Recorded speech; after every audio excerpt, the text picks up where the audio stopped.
Hello and welcome to the FIT4Privacy Podcast. This is your host Punit Bhatia and today we talk about GDPR at 3.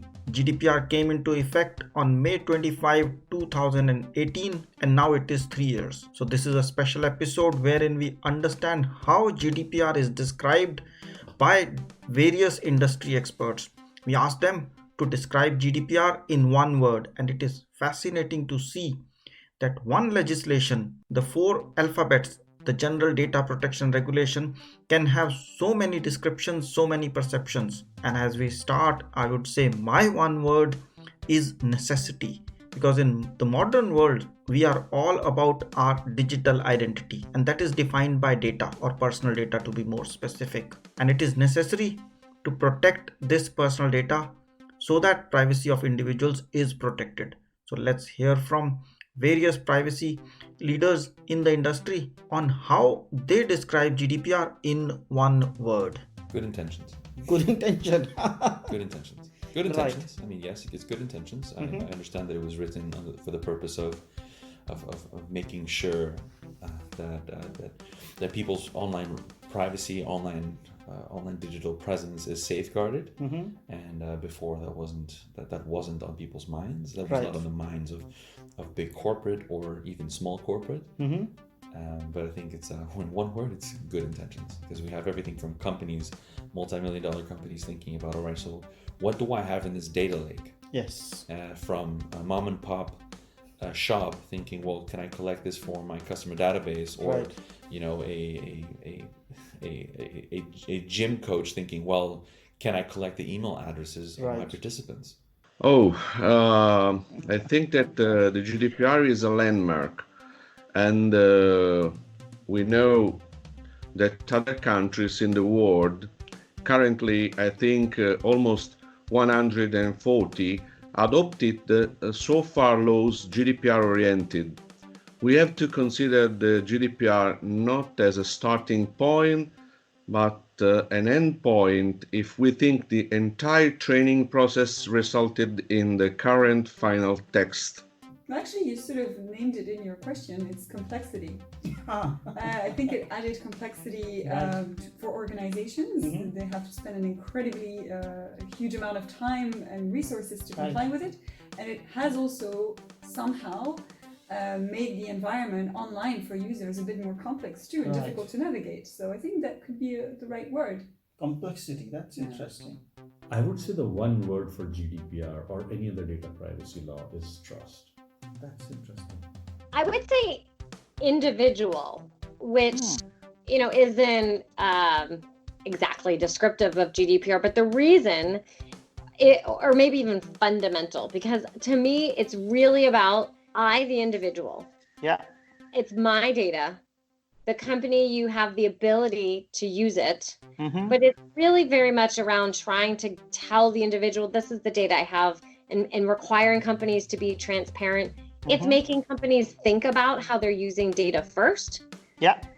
Making sure I'm securing it. So to me, it's all about the individual. Foundation. Yeah. Wow.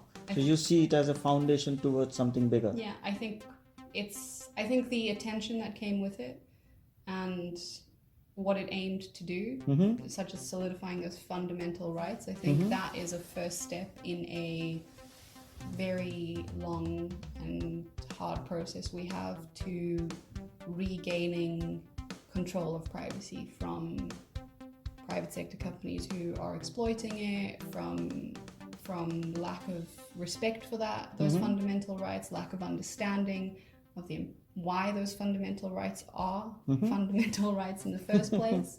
So I think it's the first step, and it was. So I'd been working with data responsibility and working with risks around data for a couple of years before GDPR came into effect, and I loved the fact that when it came into effect, I wasn't seen as this crazy person who's just always talking about privacy. People all of a sudden started coming. So we heard that you're really good at this privacy thing. Can you help us? Because so all of a sudden people who had been ignoring it or putting it off wanted to pay attention. They started to acknowledge your role and relevance into the situation, into the context. Yeah, and they started thinking about privacy, which is my favorite part, because they know their contexts. Like we've been talking about how contextual privacy is. They know the context of their work better than anybody else. They're the experts in their area. Yeah. So having them think about privacy really helps because they can then understand how privacy would work in their area of work. Transparency is probably the single word for me that encompasses the regs. You know, it frustrates a lot of people, I think, and lots of people struggle to understand the purpose of the regulation and the purpose of why it was brought out. But at its heart, it was brought out to make companies be more transparent. So if there's one word to describe it, you know, for me, it is transparency. I mean, I think it's the people, to be honest. I mean, you know, it's a fascinating industry sector to be in. I mean, I'm a techie, I guess, by education and by industry. I've started and grown various organisations since I was 18 years old, and been fortunate enough to have reasonably positive exits from each of those. But I've been employing teams of developers over the years, and I must say it's quite refreshing in a way, without being too rude, to be in the privacy industry because everybody has a very professional attitude towards it. There are varying levels of knowledge and experience, and sometimes that gets some organisations into a little bit of trouble, because a little bit of knowledge is a dangerous thing. But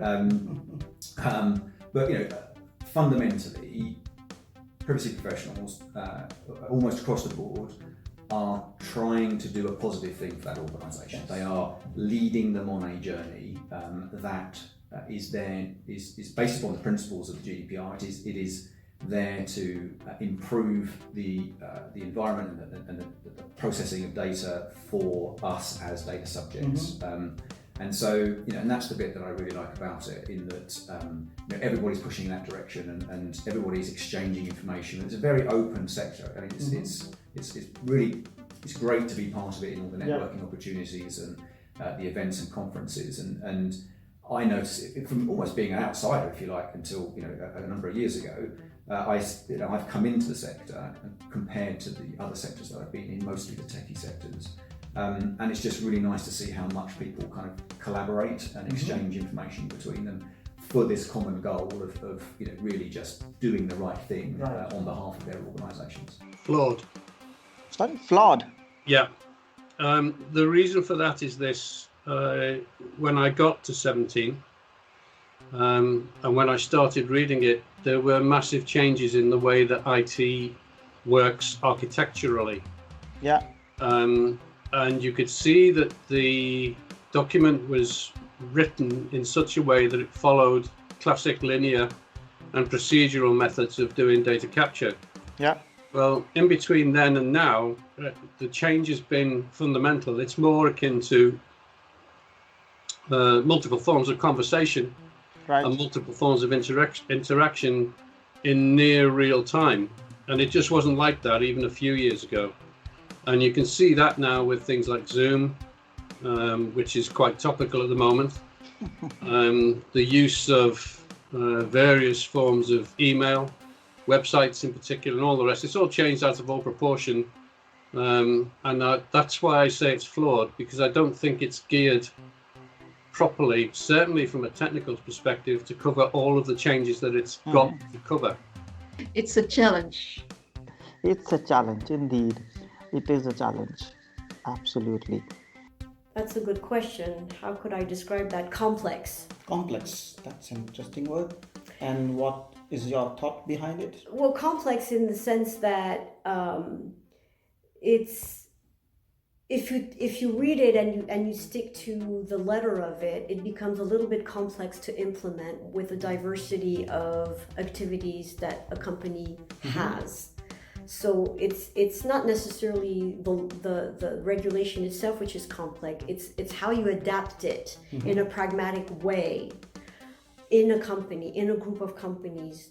At the end of the day, you don't want that to become a blocking point for the different departments to continue doing what they're doing, for the marketing departments to continue doing what they need to be doing, with the level of risk that there seems to be today of being non-compliant with data privacy. Yeah, well, GDPR is, first of all, it is essential to understand that this is not something that is yet another regulation, yet another compliance requirement. It is a full system where we have to ensure that whatever we do, we are consistent, that within the complexity of our enterprise is a system that is made out of people, out of processes, out of the concept, methods, data transfer,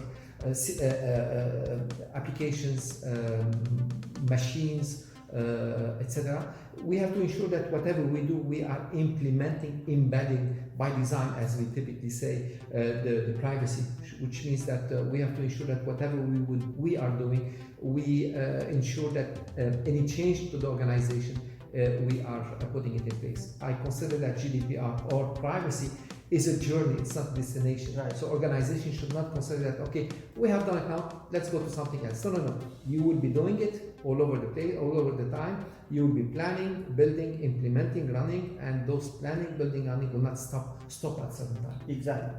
It's a process, it's not a project. Absolutely. I'm tempted to say interesting. Interesting.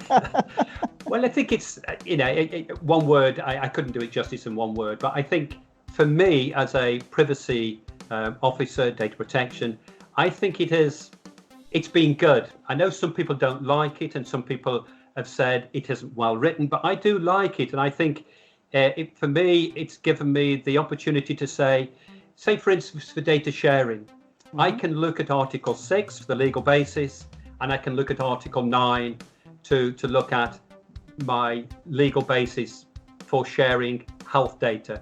Article 9 2H. So it's made things a little bit easier. I think it's given us an opportunity to be able to, if you like, have something to hang our data sharing on. I think it's been really good.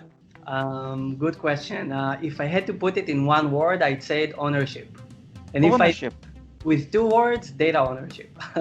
Right. So very nice. Data ownership. That's interesting. Anybody mentions about GDPR, this is what comes to my mind, right? Like GDPR, I know what it stands for. You also know that. For me, GDPR means Golden Data Protect Responsibly. Wow. Golden Data Protect Responsibly. That's nice. Yeah. Data is a commodity, just like earlier oil was traded or stocks and other things. And people have to treat and protect it and by taking responsible steps. And to that, I would like to add that accountability and transparency is the key. And respect for laws and regulations is primary focus and importance. At the end comes enforcement. But more so for me, I believe accountability and transparency with the Golden Data Protect Responsibly model. Hey, you know that, right? Oil was, at one point in time, the gold, after gold. But right now, data is the new gold. In one word, beginning. Good. Beginning. Beginning of? Of privacy, of regulation, of use of data privacy. I think it was the beginning of understanding the importance of regulating the use of data privacy. It's the first, let's say, it's not a law. As we know, it's a regulation that there is a difference under the European law system, but it's the beginning of official regulation on the use of data privacy. So that's why I think this is the beginning of data privacy. Once some other countries are thinking about regulating the use of personal data, the processing of personal data on a GDPR-like way of processing personal data. So we have Europe, we have Brazil, a country that has a GDPR-like regulation. India is debating its own data protection law, but it has this GDPR flavor. And even the US that has a different kind of regulating personal data. We've seen some bills, as the state of Washington, that was debating a GDPR-like regulation. So I think this is the beginning of regulating the use of personal data. So answering your question, by defining GDPR in only one word, I think this is the beginning of the regulation of personal data. Privacy for the individual is the independence to do what they want to do, without being bothered, without being interrupted, without being poked upon, and all that. So the freedom that it gives the individual is what is the most precious thing a person can get. So that's about privacy for individual. Difficult. There was, when GDPR first came out, there was a lot of talk of this is a evolution, not a revolution. That was right. The ICO's big saying. And I completely disagree, because whilst there were companies who were doing the basics of GDPR, they were doing the right thing with data. And there's a lot that weren't. But, if you consider there are companies that were doing it right, what they weren't doing was documenting everything that they did. And there is a lot of documentation required for GDPR. The new ICO accountability framework that they've put out is about 300 questions of, have you done this? Prove it. Have you done that? Prove it. And you look at the things that you have to document to be accountable and have a defensible position. I think what we see a lot is risk. It's very much about risks. If you look at the register, if you look at DPIAs, which two topics that a lot of companies are still struggling with. It's all about risk-based approach as well, and that's there's a law obviously, and there's the risk-based approach, which is really important. I was thinking about that because I've got a lot of words for it. I would say in our environment, it's actually protection. That's how I see it. Yeah, because I see this protection is, and obviously, like I said, I've got a lot of other words. One of them is even hopeful. Hopeful is also a good one. Yeah, because how we see as an identity is evidence. And if your identity is only valuable to you, it's worthless to anybody else. So if they steal it, they can't do anything with it. That's the most important. We need to make identity worthless for everybody else. And GDPR has actually brought in the 8 pillars that's very important. How you process and all that, person's identity or information for that matter. So there's I believe, protection. That's the one thing that it brought to mind for me. GDPR, I think, has been an amazing catalyst for privacy advocates across the world to bring to front and center some of these implications that have been lingering in the background for a long time. Now, all of a sudden, we've got a major regulatory scheme that operates on an international basis and is having it's the first international, regimen to have an impact on a lot of these technologies and how they impact our way of life. So I would categorize GDPR as a catalyst if I had to pick one word to describe it. That's very interesting, and it is indeed a catalyst, because if you look at it 3 or 4 years ago, nobody was talking about privacy. And now, even in a pandemic, when people have to give their data to a restaurant or something, and they're saying, oh, where is my privacy? And it's just because of this one law, one regulation. I think that's true. And also because of this major impetus from the European theater, we now are seeing a global groundswell of support for privacy laws all over the world. Brazil, it recently enacted its LGPD, and then even China is getting in on the bandwagon with the recent release of its laws. And now, of course, most pertinent to my situation, the California privacy law, which was just passed by the voters of California. And in terms of size, economic impact, and social impact, the California privacy law is sure to be another catalyst for probably a national privacy legislation here in the United States, or at the very least, a catalyst for more states to say we need to follow this path and protect our citizens' right to privacy as they've done in California. So all of this, I think, was started primarily by GDPR back when it was passed in 2018. And of course, it took a few years to get going. And same thing with the California privacy legislation that was just passed. It's 2 years out now from becoming fully implemented with the new revisions. So it's really exciting. It's an exciting time to be a part of this field and to try to watch the regulatory mechanisms catch up with the technology that's being used to operate in our modern society. Yeah, and I think very soon we will also have the e-privacy regulation in EU, and that will also shift the way things are done in terms of communication between people and the communication happening from companies. But it remains to be seen what will be the final shape of the regulation as it comes along. Absolutely. Yeah. Well, one word, if I have to stick to that, would be... I mean, okay, one word and then describe why that one word. Yeah, okay. Well, I will summarize it to maybe two things. For me, it's really the way to manage risk and also to deal with risk perception. This is something I learned as a DPO. The regulation is about a risk-based approach. You have to do data protection impact analysis on a risky data processing. And then you have to gather a lot of expertise, IT, legal, process management. You have to define your purpose, legal basis, etc., your data flow.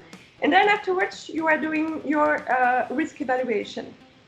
And then I figure out that risk perception for people are really different. It depends on their experience.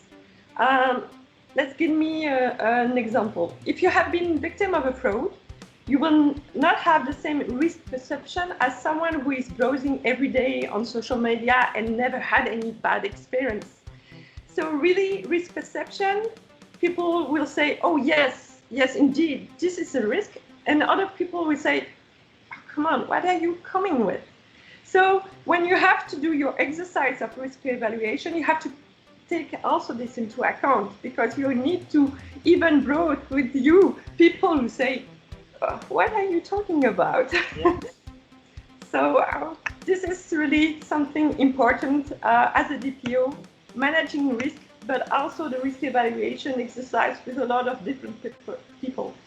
One word to describe GDPR, compliance, law. Yeah, I was kind of going with that too, law. That's really the best way to sum it up. That's as simple as that, law. So this was the special episode on occasion of GDPR at 3, and you heard different industry experts use different words to describe GDPR. Now that you have heard the experts, the question is, how would you define it yourself? Make a comment and we love to read, we love to hear how you would put GDPR in one word. Thank you so much for joining us, and we see you next time. Till then, stay safe.